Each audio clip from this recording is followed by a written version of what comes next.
Welcome, everybody, to another episode of Your Spiritual Journey. This is the space and the place where we talk about things critical to your soul and help to provide tools so that you can be at peace during times of chaos. Today's guest, I'm very happy to have with us. He's a pretty busy guy. As I look through everything that he's doing, I just thought, boy, I wouldn't want to have to keep up with him. Our guest is Bruce Fertman. He is the co-author of this book that you see here, Walking Well.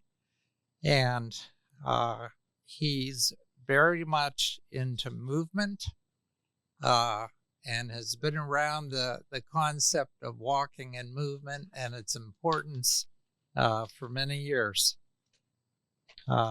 He actually brings 60 years of study as a movement artist and educator to his work.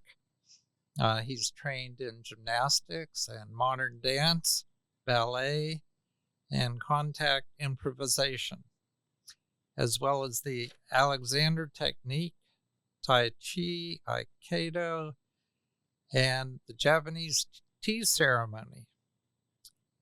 And I won't go through this whole list, but he's taught in Europe, Asia, and the Americas, and helps people experience the interconnectedness of physical and spiritual life. And boy, that's what we're all about. So Bruce, you know how this works. I'm going to ask you to relate your spiritual journey from childhood till now. And then I'll ask you some questions, and we'll also dig into the book. So the mic's all yours. Well, thank you. I think my spiritual journey began about a year before I was bar mitzvahed. So I was 12 years old. I had just started gymnastics, so I was really excited about that. But I also had to study a lot to prepare for my bar mitzvah. And my rabbi, who was rather wise, said to me, you know, Bruce, you cannot really understand one religion unless you understand at least two or three. So he had me choose two other religions to study while I was studying for my bar mitzvah. And I chose Quakerism and I chose Zen Buddhism. So I chose Quakerism because I really liked their connection to silence and nature, and the fact that there was no needed intermediary between a person and God. So that, and I also liked their commitment to nonviolence. So I was very attracted to them. And I grew up in Philadelphia, so we knew a lot about Quakers.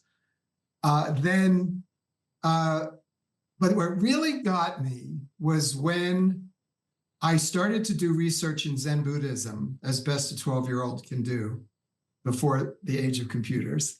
And I came across a picture of the sculpture of a Buddha. And I looked at that sculpture, that photo, and I said, what a beautiful body. Which is a kind of funny first response. But being a kid and being a gymnast, I looked at the Buddha and I said, you know, this person's body is so balanced and poised. And then when I looked in his face, I said, oh, he's so calm. And that's exactly what I wasn't when I was 12 years old. I'm sure I would have been diagnosed as an ADHD kid and put on Ritalin or whatever drug. But my mother just called me very rambunctious. But I was not calm, and I knew it. And it was disturbing. I had a speech impediment. I had temper tantrums. I hated school. I didn't like sitting in a chair all day long. And I was had a restless spirit at that age. So my life riddle was established at that moment because I looked at that photo of the sculpture of the Buddha and I said, is there any connection between the body, physical life, and that kind of calmness? And that has been my riddle and my study for myself, and later as a teacher helping others, to find this interconnectedness between physical life and spiritual life.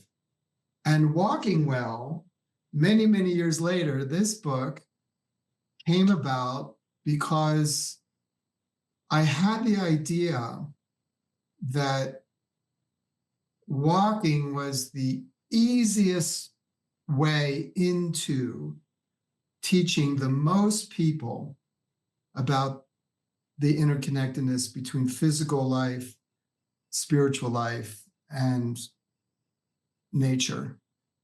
So that's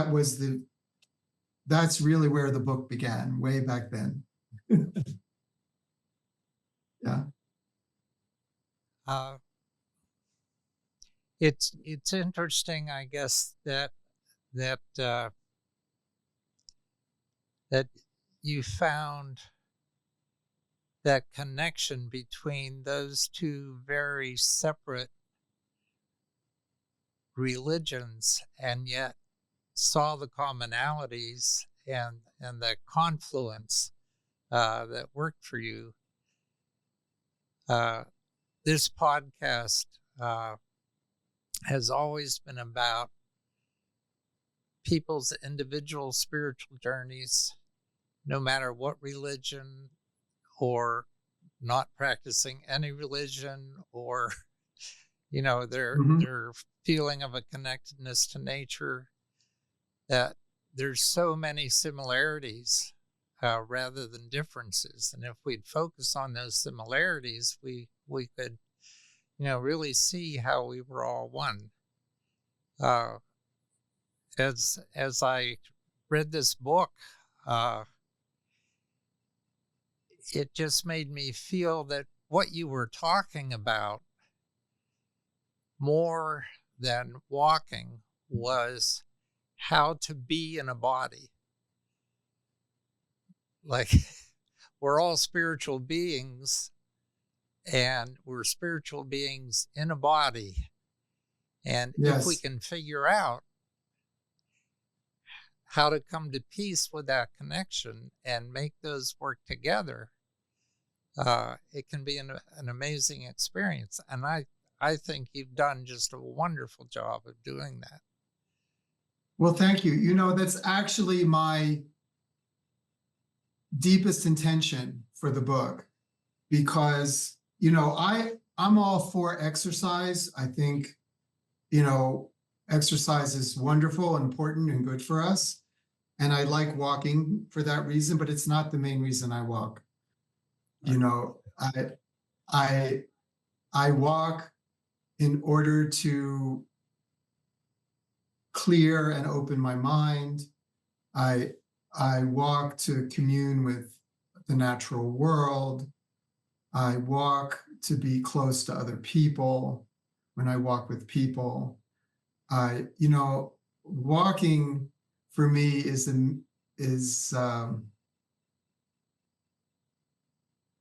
it's much more than just physical exercise, and we were hoping to get that across in the book. And I think you're touching what the book is about, is to here we are, we're living in a body.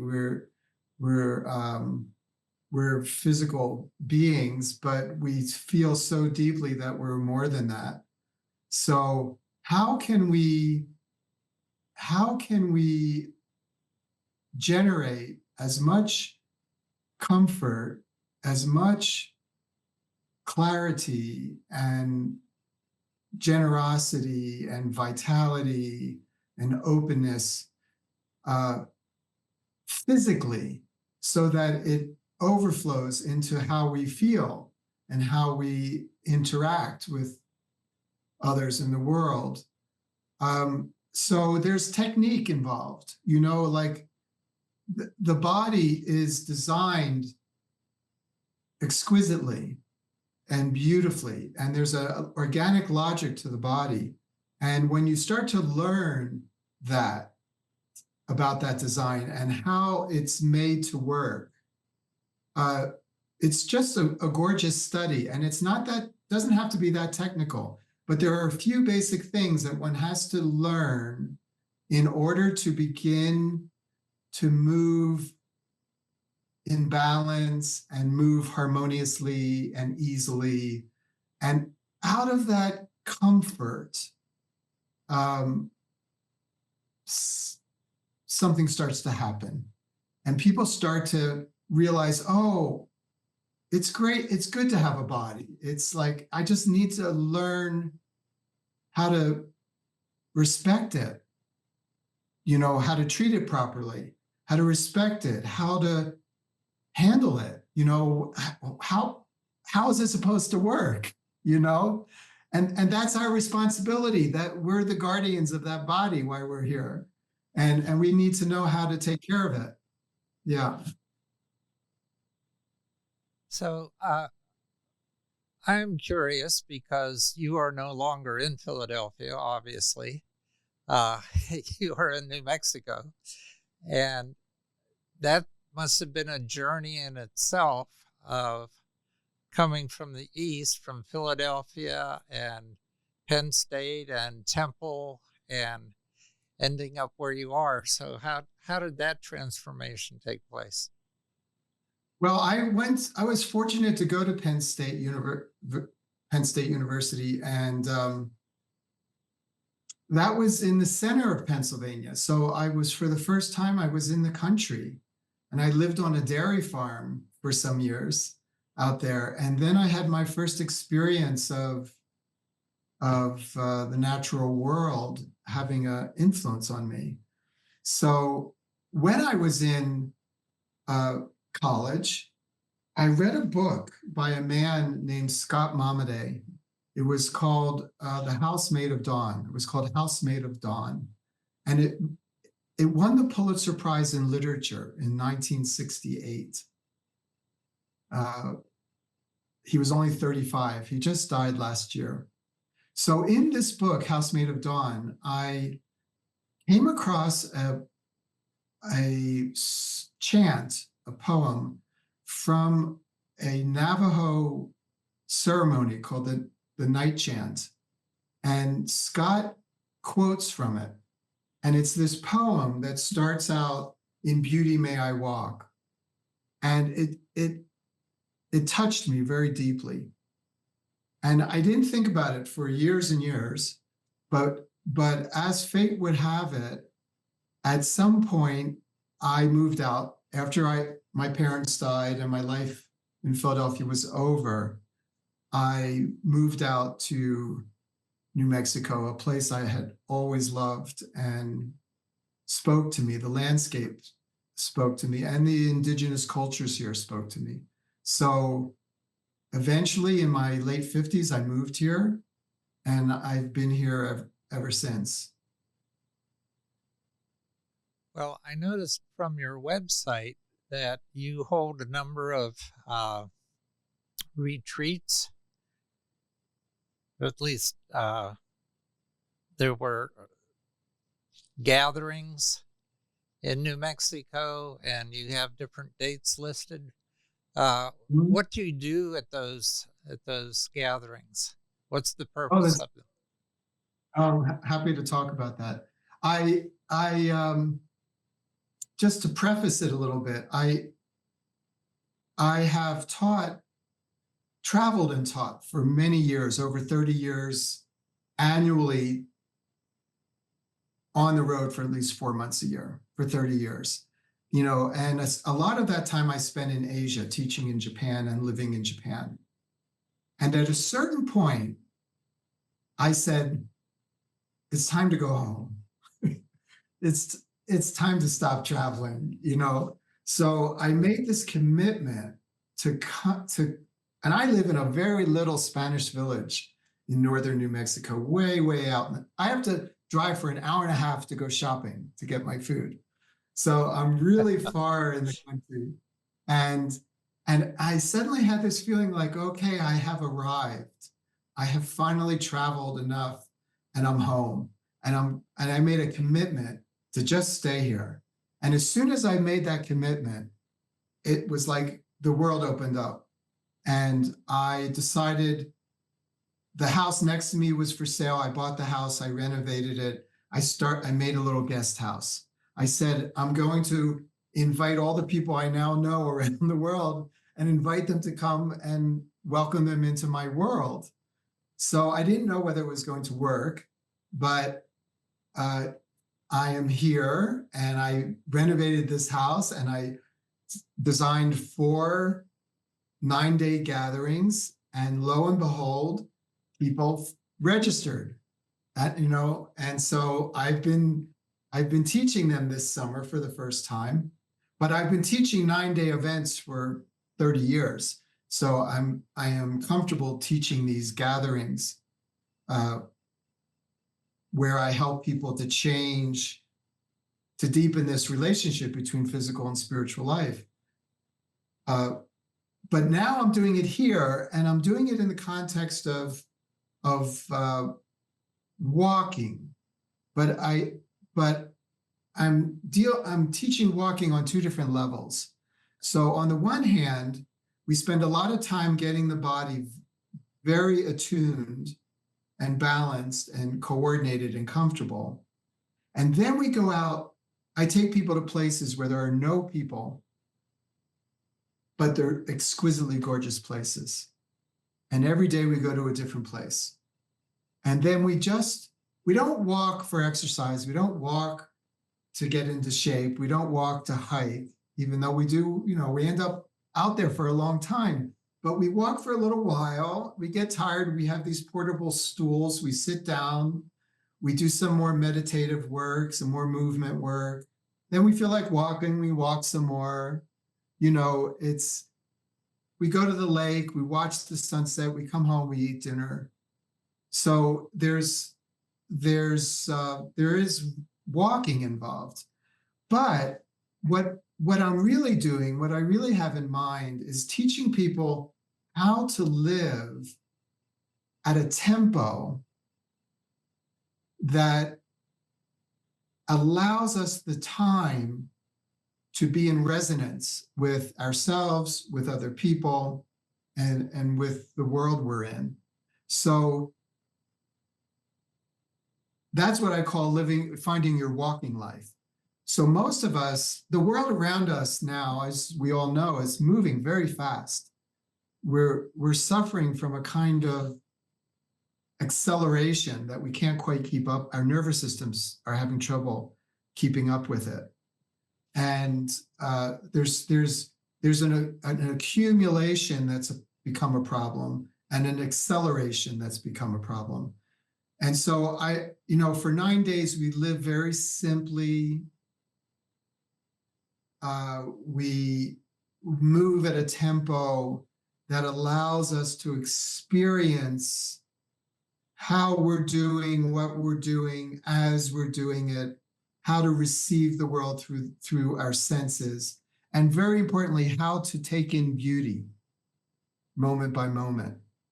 And as this begins to happen, people find a tempo that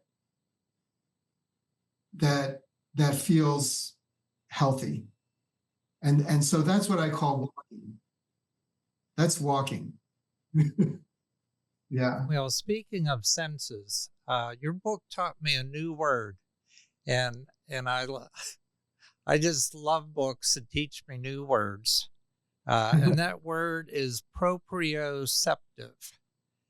Yes. And you use it quite frequently in the book. Would you explain that word to my audience?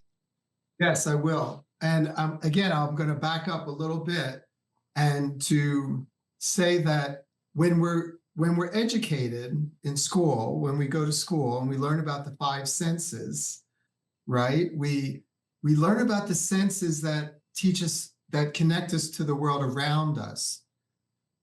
Their exterior senses. So like their, our eyes, our ears, our nose, our mouth, the classic senses. And we say touch. But when we teach touch to kids, we associate it with the hand. We see with the eyes, we smell with the nose, we hear with the ears, we taste with the mouth, we touch with the hands. But actually, there are more really important senses that we're not taught. So for example, touch is something we don't just do with our hands. Like you're touching the chair that you're sitting in, you're touching you might be touching those papers on your desk with your hand, but your body is touching more than that. So touch is something that the skin does all over the body. So touch is much more sophisticated. And also we are touched by the world. So it's two-way sense. We not only touch things, things touch us. So that's a sense that we're not taught about. It's very important. Proprioception and kinesthesia are also senses we're not taught about, unless you start studying, medicine or physiology right? But the reason we're not taught about them is because they're about how we feel ourselves, how we feel us from the inside out. And for some reason, our education system is not as interested in how we experience ourselves. They're interested in what we can learn, what we can do, but it's like how we feel, why teach people, but it's important, really important. So proprioception literally it means the sense of that which is mine, that which is me. So it means like when you look at your arm or you touch your arm, you have a feeling like it belongs to you. If you touch someone else's arm, you say, oh, that belongs to them. So it's this sense that, you know where your body is and where it begins and ends. What's you, what's your body, and what isn't your body. And babies, when they're first born, they have to figure that out.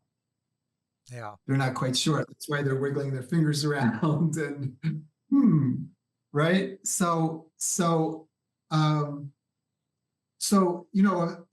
necessary to establish a very clear idea of your body.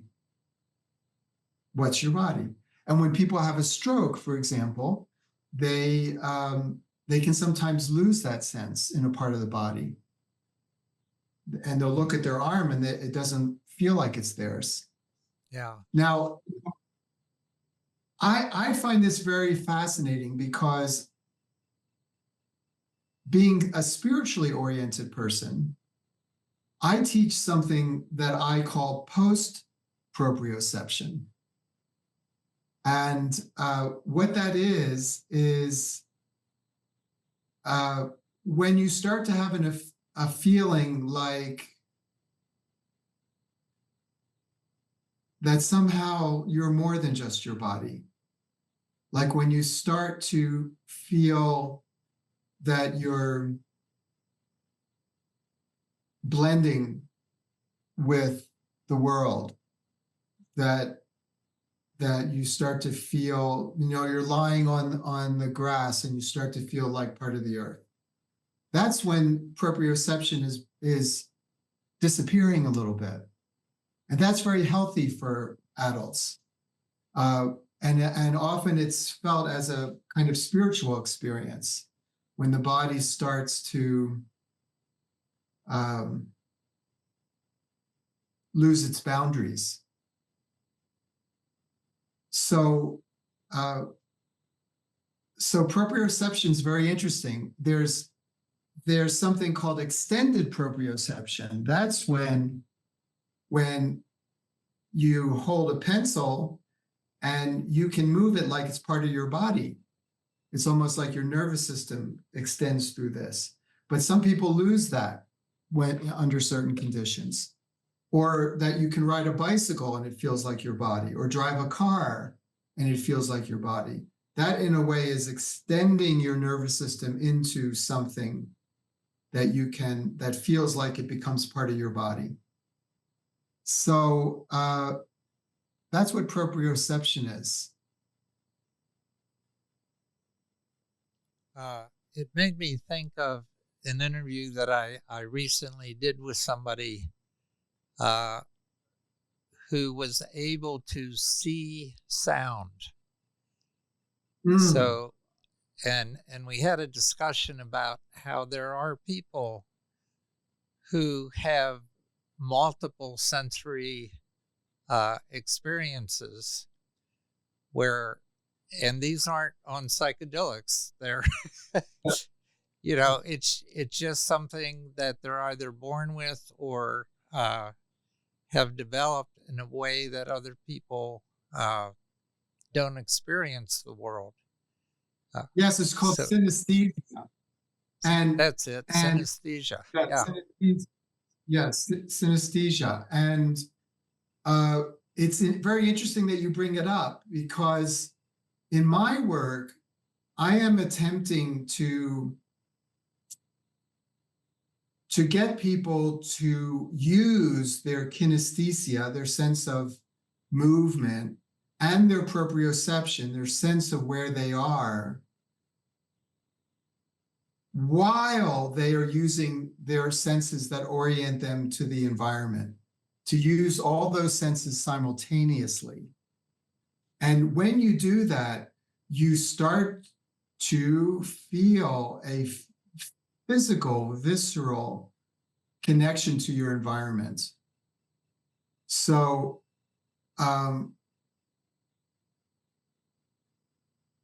so for example, if I see someone and they're having a really difficult time, and I'm seeing it with my eyes, but if I'm alive kinesthetically in my body to my own sensations internally, I am going to empathize physically with that person, because my kinesthesia and my seeing are combining, and that builds empathy. So if we don't receive the messages we're feeling in our body when we're seeing something in the world, then we can't really experience it deeply and physically. So the more that the kinesthesia awakens, and the more we are in touch with, we're sensing ourselves kinesthetically, and we're taking in the world, that builds physical empathy with the world around us and with other people. And so that's something I'm very interested in. Well, as I perused your website, I noticed that you started something in 2020 called Grace of Sense. And then in 2022, you were doing the Walking Way School. Yes. So did Grace of Sense morph into Walking Way, or are those two separate experiences that you offer? Yeah, no, it's a great question. I am not sure. I'm not sure if Walking Way is inside of Grace of Sense, or Grace of Sense is inside the Walking Way. Yeah. There's actually three levels, three evolutions, three stages here. The first one was teaching people about the Alexander technique, which was the main physical discipline that I've studied in my life. And but during COVID, I couldn't teach in the way I had usually been teaching as an Alexander teacher, because we use our hands to help people as well. And here we are, all in our separate spaces. So I started to teach online, and I really wanted to teach my own work without reference to anything else I had studied.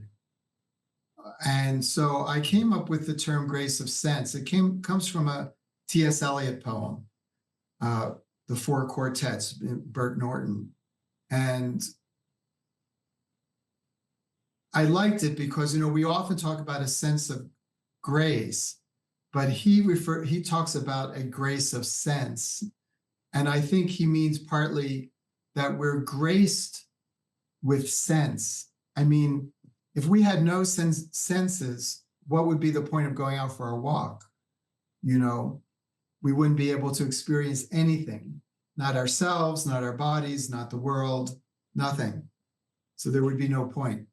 So, we're graced by the senses, but we take them for granted.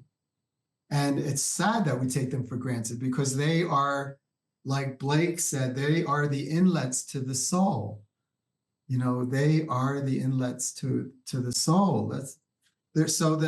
So sensory life and spiritual life are so intertwined, right? You go out for a walk and you hear a bird and you're moved, right?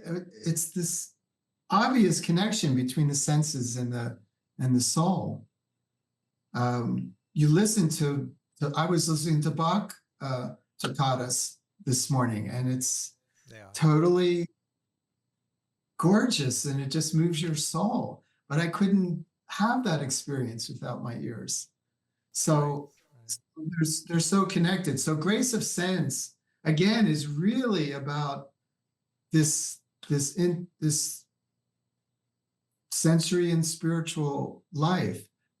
And I don't mean sensual life, not that I have anything against sensuality. I mean sensory life, just all the things that the senses do for us. So grace of sense, inside of grace of sense, I was teaching walking a lot because I wanted people to get out and walk during COVID, to walk somewhere where they could be by themselves and walk. So I did a lot of work and walking is something you can teach online. So Michael and I are offering a course now on that. But and then so I said, well, I need to write a book on walking. And that took me into the walking way. Yeah. And Michael was the perfect person to write this book with. Yeah. So speaking of people you work with and relationships, I understand that you have a couple Korean daughters. I have a Korean daughter and a Korean son. Yes. Oh, okay. Well, Korean born. They're more American and Jewish than I am, but they were born in Korea. Yeah. Okay. Yeah. So how did that come about? Well, my first wife wasn't able to have children biologically, but she very much wanted to be a mom. And I said, fine, let's adopt a couple kids. So she said, yes, that's what I'd like to do. So as soon as we said that, we opened a newspaper, Philadelphia Inquirer, and there's a little ad from the Pearl Buck Foundation in Doylestown, just outside Philadelphia. And ironically, I had just read her book, The Good Life, the Good Earth, rather.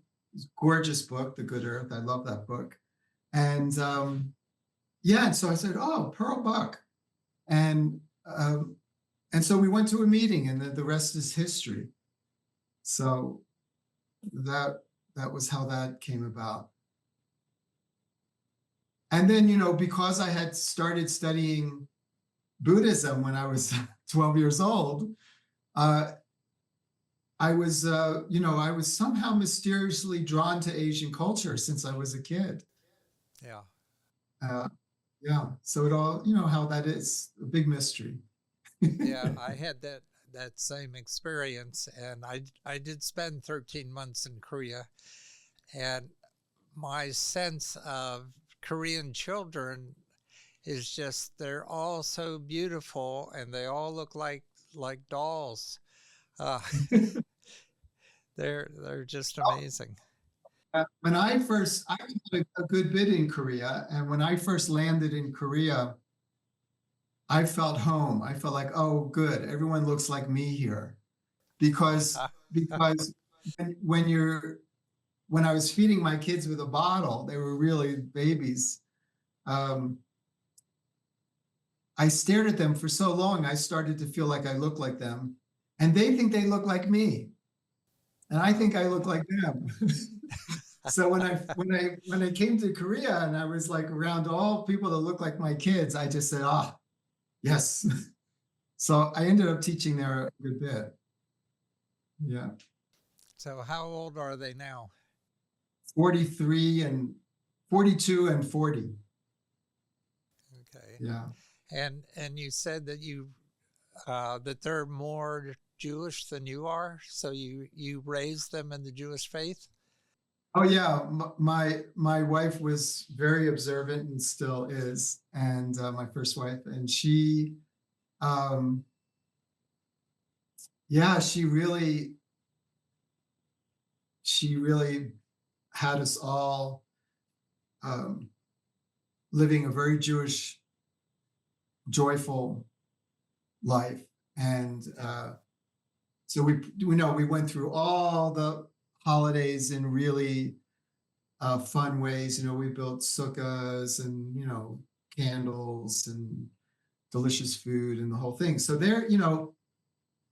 ethnically, they're Jewish, much more than they're Korean, and of course they're very American.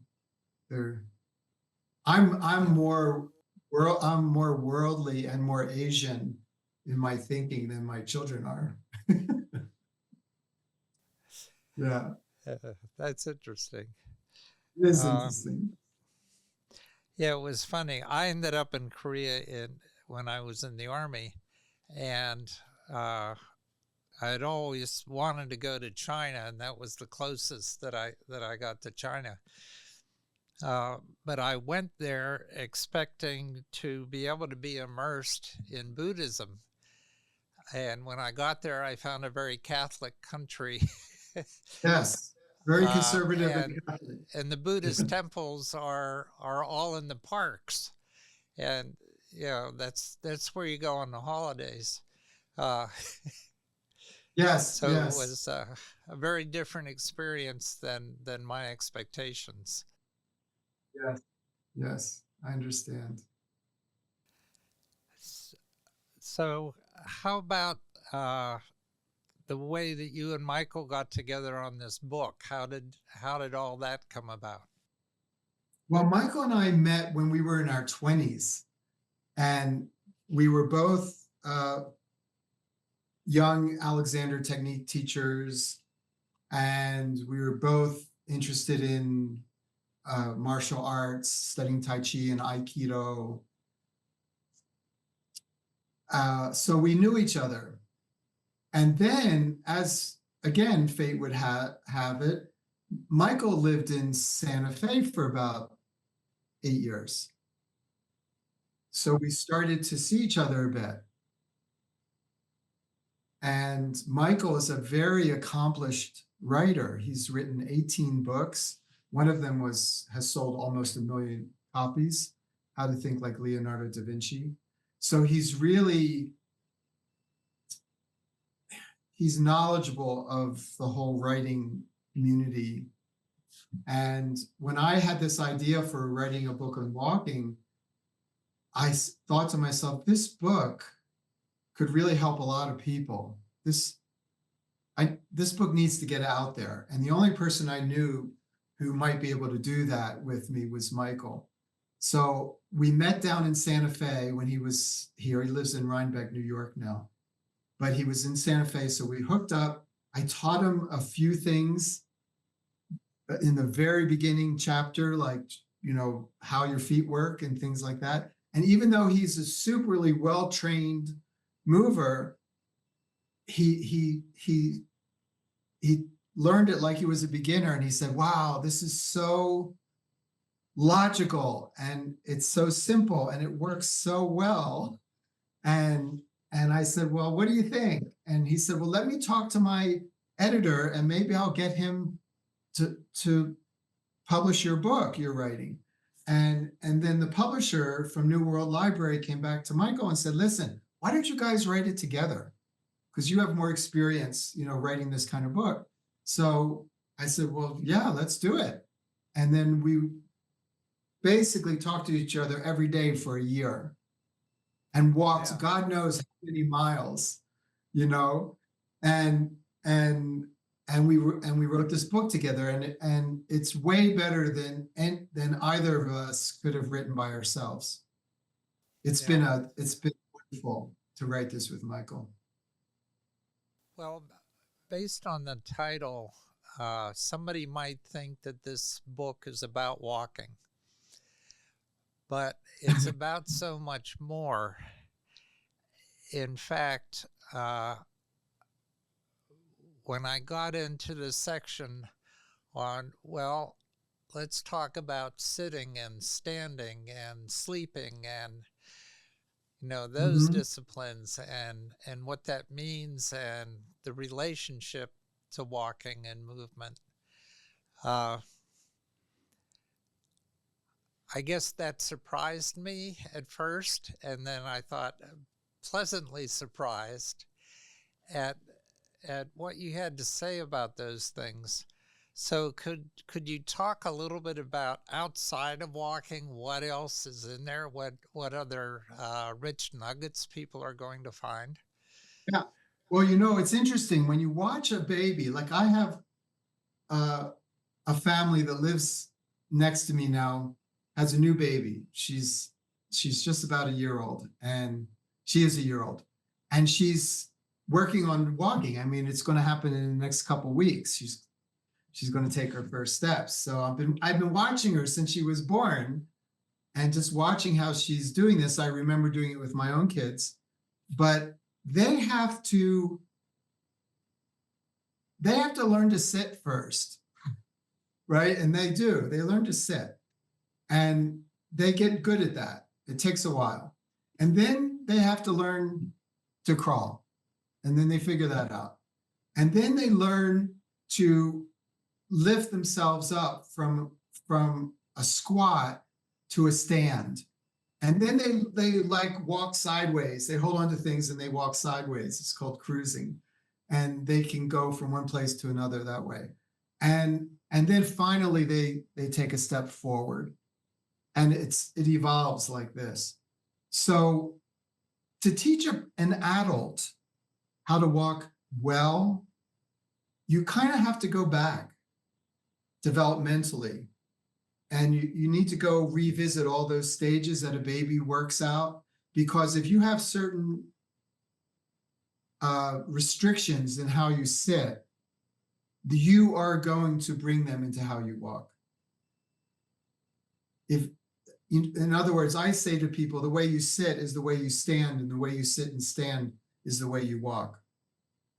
Because how we organize the pelvis and spine, the ribs and the spine, and the head and the spine, how that is organized in sitting is what you're going to do when you stand and what you're going to do when you walk. If that becomes set, and if that becomes posturally set, then that's going to happen no matter whether you're sitting, standing, or walking. So you kind of have to go back, and you have to get people sensitive to how they're doing all those things. And then the walking starts to really happen well.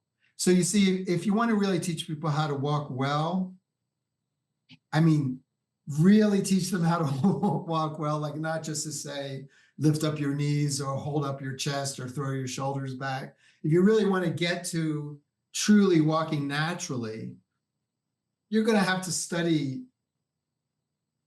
how your body works, you know? Yeah. So we're trying to open that world up to the reader.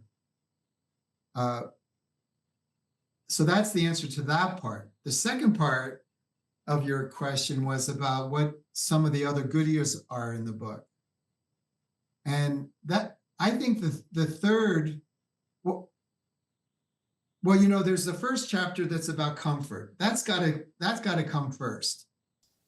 Because comfort comes from learning to work in accordance with your body's design, and it comes from learning how to work at it easily, to go about the whole thing easily, not like with too much will and too much muscular effort, more like, you know, easily. Just let's be easy about how we approach this, natural. Then when the body gets really loose and natural and easy, we teach people how to not put more gas, not put more the foot down on the gas pedal, but how to take the foot off the brake. And as you learn to take the foot off the brake, the body starts wanting to move more swiftly. And then the vitality starts building. So the first two chapters are about comfort and vitality. But then, like, what do you do with that vitality? Like, what's that vitality all about? You know? Well, for us, sure, the physical vitality is great. It's wonderful. But what happens is that a lot more oxygen gets to the brain when you start walking this way. And the brain needs a lot of oxygen, about 20% of our oxygen. So when it's really getting up there into the brain, you start figuring things out, like you figure out certain problems, or you have insights, or you have epiphanies, or you realize things, or I mean, the brain needs oxygen. So, and there's no better way to get it than by walking well. So there's that. And then the final section of the book is about walking for positive change, whether that be personal transformation or social and political transformation, right? Because there's people walk, you know, when they want to change the world.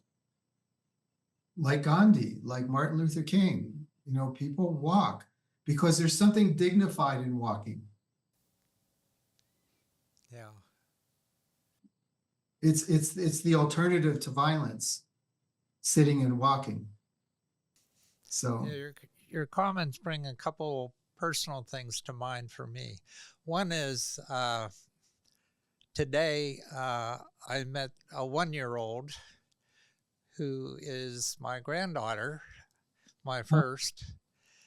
But congratulations. having just finished your book, I'm thinking about all the developmental things that you talk about with Yes. children learning to navigate their world and what that looks like.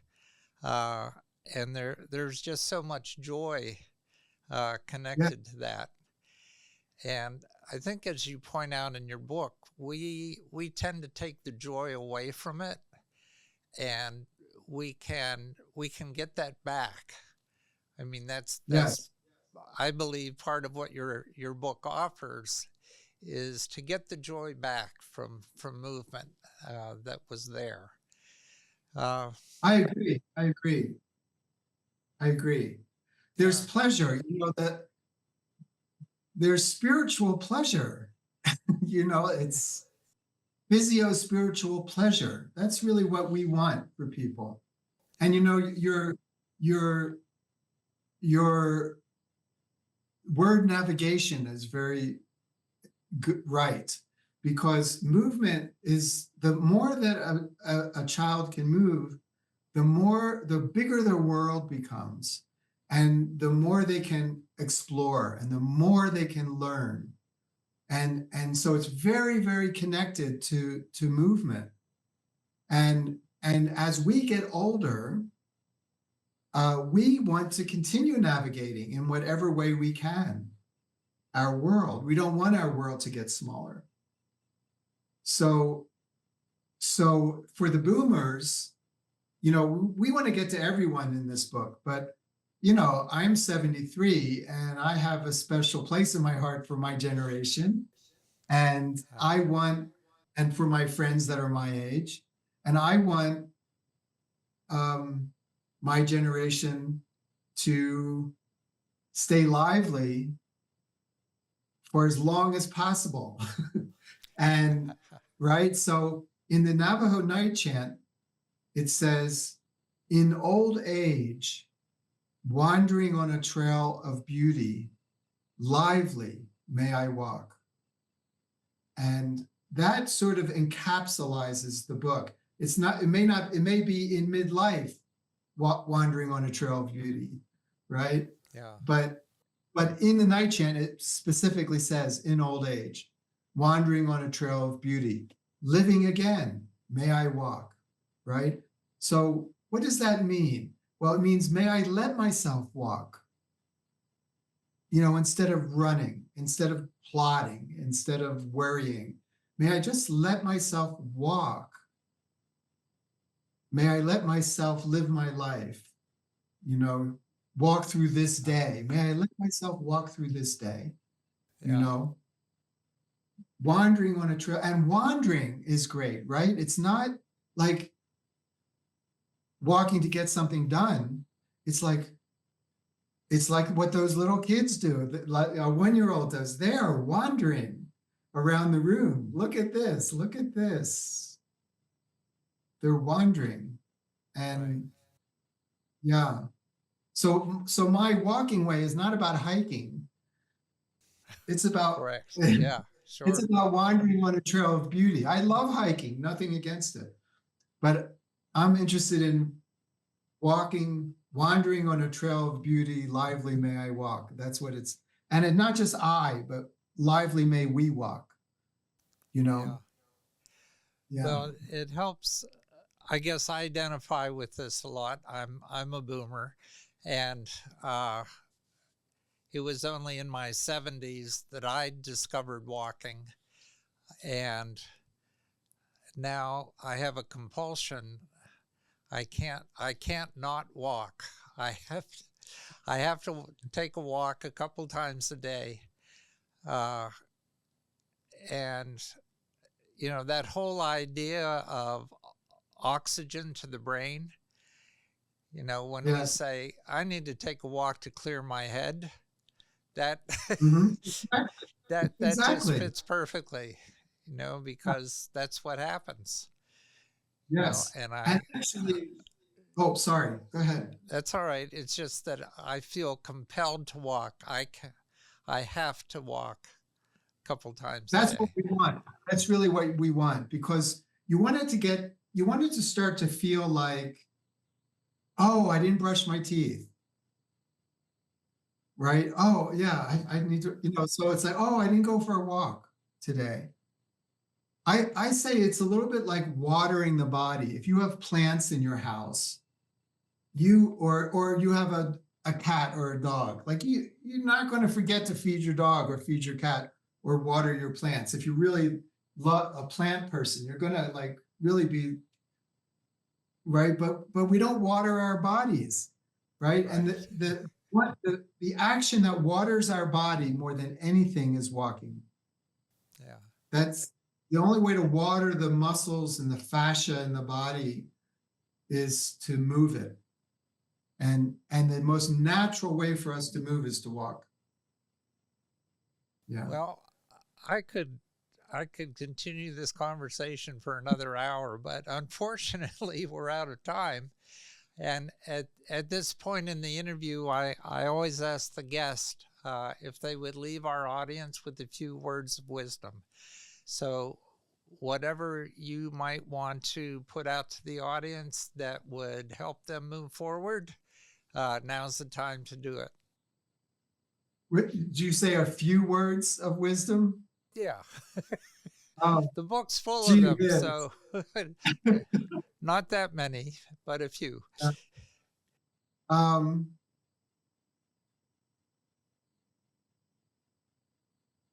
Yeah, I think what I would leave people with is taking a really close look, really examining one's life. Well, to speak for myself,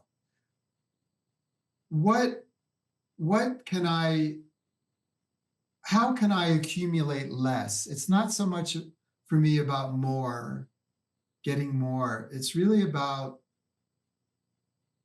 having less and being more, It's less and less about having. It's like, how much do I really need? Not very much. And why have more than you need? I mean, so just questioning that. And then the other big thing to question is tempo. Because I find people are walking around like they're in their nervous system. It doesn't necessarily mean they're walking quickly, but their nervous systems are speed walking. They're speed walking, and the social media and the technology is all going faster than our nervous systems go. And so finding the right tempo, the right amount and the right tempo is in one's life is how you start to establish a simple, natural gait through which one walks through their day. Right. And that's what I would ask people to think about. And reading the book and going to the website, walkingwell.com, because there are no illustrations in this book, but the illustrations are all on the website, walkingwell.com. And we've put a lot of material, educational material on that site for people. So once they buy the book, they can go to the site or they can go to the site anytime and they can start to learn. And we're always going to be putting new information on there. Yeah. So okay, well, I will have a link to your website from my website. Thank you. So my website is yourspiritualjourneypodcast.com. And under resources, the audience can find links to your different offerings as well as to how to get the book. So great. I've had a wonderful time. Oh, go ahead, you, Bob. I've had a wonderful time with you and talking to you. Well, I love New Mexico. My brother lived in Taos for many years, and I did visit it out there. You're in a gorgeous spot. Yeah, well, you're always welcome. Just give me a call and tell me when you're coming. That's good to know. Audience, as always, take what resonates with you and put the rest on a shelf until you're ready to deal with it. And until next time, this has been Your Spiritual Journey.